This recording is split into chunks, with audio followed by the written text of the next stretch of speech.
Bismillahirrahmanirrahim. Taman Kartini dikelilingi pohon jati. Di dalamnya banyak jenis hewan. Sebelum memulai pidato ini, izinkan saya menyapa hadirin sekalian. Assalamualaikum warahmatullahi wabarakatuh. Subhanallah walhamdulillah wala ilaha illallah wallahu akbar. Wassalatu wassalamu ala rasulillah amma ba'du.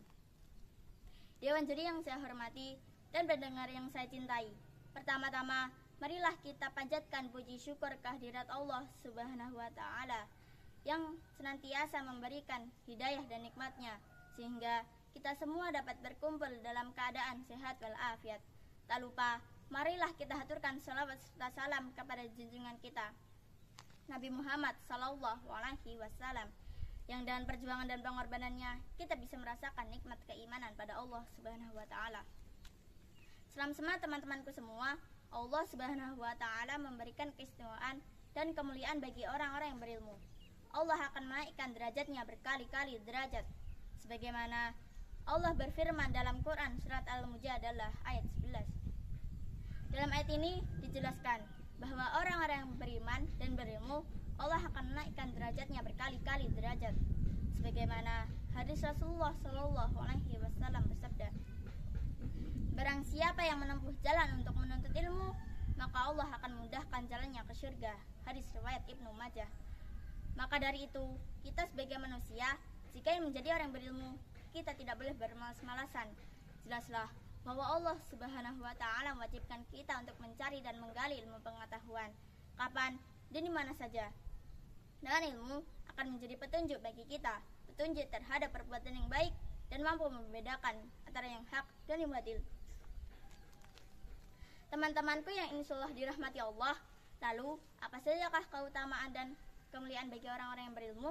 Yang pertama, orang-orang yang berilmu memiliki ketakwaan yang lebih dibandingkan orang yang tidak memiliki ilmu. Quran surat Fatir ayat 28. Bahwa orang-orang yang berilmu adalah orang-orang yang bertakwa kepada Allah Subhanahu wa taala. Sesungguhnya orang-orang yang takut kepada Allah adalah orang-orang yang berilmu. Yang kedua, orang-orang yang berilmu lebih utama daripada orang-orang yang ahli ibadah. Sebagaimana hadis Abu Daud berkata, orang-orang yang berilmu bagaikan bulan purnama, sedangkan orang-orang yang ahli ibadah bagaikan bintang-bintang di langit. Apabila terjadi bulan purnama, maka cahaya bintang-bintang pun tertutup. Maka jelaslah bahwa orang-orang yang berilmu lebih tampak di mata banyak orang dan bisa dijadikan sumber pembawa ilmu.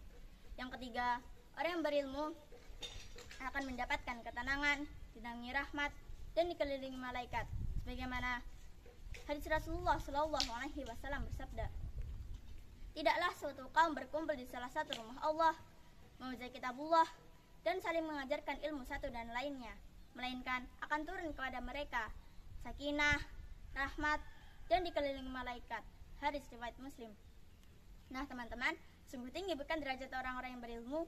Pastinya kita semua mau mendapatkan ketenangan dan mendapatkan kasih sayang Allah Subhanahu wa taala.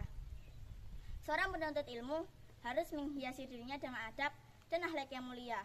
Imam Malik rahimahullah berkata, pelajarilah adab sebelum mempelajari ilmu. Subhanallah, perkataan di atas menunjukkan pentingnya berperilaku adab yang baik, terutama saat menuntut ilmu. Dengan mempelajari adab akan lebih mudah memahami ilmu.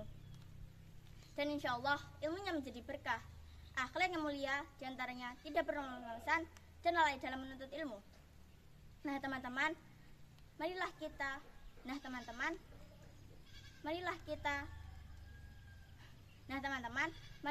kita wujudkan kita sebagai agen perubahan dan siap menjadi pemimpin masa depan dengan bekal ilmu. Terima kasih atas segala perhatian. Mohon maaf atas segala kekurangan. Usikum wa nafsi bitaqwallah. Makan manggis dan dibuang kulitnya, semangka merah, manis rasanya. Mohon maaf atas segala kekurangan. Semoga kita bisa berjumpa di waktu yang berbeda. Akhirul qalam. Wassalamualaikum warahmatullahi wabarakatuh.